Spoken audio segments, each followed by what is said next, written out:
This is an article that was featured on the homepage of the Wall Street Journal all day yesterday, while Trump's birthday parade was overshadowed by millions of protesters turning out across the country. Let's do a little media literacy exercise. Two things might jump out at you about this headline. The first thing is the subhead, which describes a backlash from the 2020 protests. It's really not clear what backlash they mean, because Democrats did pretty well after the Black Lives Matter protests of the summer of 2020. In November 2020, President Biden was elected. The House retained its Democratic majority, and Democrats flipped the Senate. But another thing that might jump out at you is that the headline is describing Democrats, broadly speaking, being wary of protests. When I see headlines that describe Democrats as one big entity, I always am wondering who exactly they're talking about.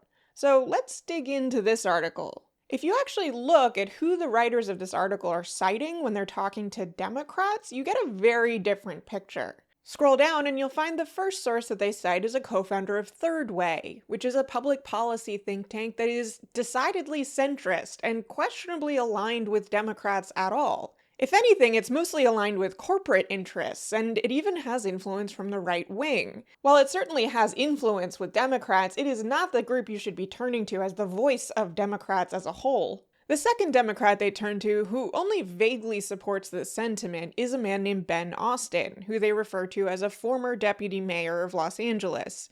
What they failed to mention is that he was a deputy mayor 25 years ago. It also mentions that he worked on 5 presidential campaigns, but it's a little challenging to figure out which campaigns these were.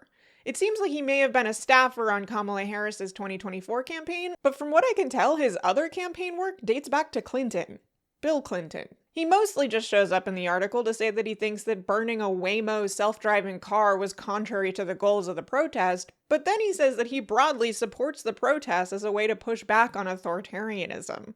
And finally, the third source that they cite for Democratic opinions is a Republican strategist.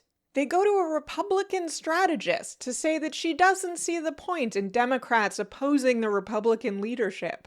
Yeah, no kidding! In their next story, I assume the Wall Street Journal is going to go find an arsonist to ask what they think about funding the fire department. Now, I don't want to overstate the degree to which Democratic leadership has supported the protests. I think that Democrats need to come out much more strongly in support of these types of actions, not to mention ramp up the kinds of things that they have the sole power to be doing as elected officials. But when you see headlines like this, you should ask yourself, how many Democrats are supporting these protests? I made a list of every Democratic governor, senator, and representative, and I went and looked. Did they go to a protest yesterday, and did they encourage other people to go? 83 elected Democrats in one of those positions went to a protest, and most of them spoke in some capacity. Another 24 made explicit statements supporting these protests, often encouraging people to attend. And I was very conservative in how I determined whether someone was endorsing the protest. I was not just counting governors saying that they wanted people to protest peacefully. This was people actively supporting the protests. And this is not counting the many state or local level Democrats who showed up or Democratic candidates. So just looking at my list, about 30% of elected Democrats went to these protests that they supposedly are wary of supporting.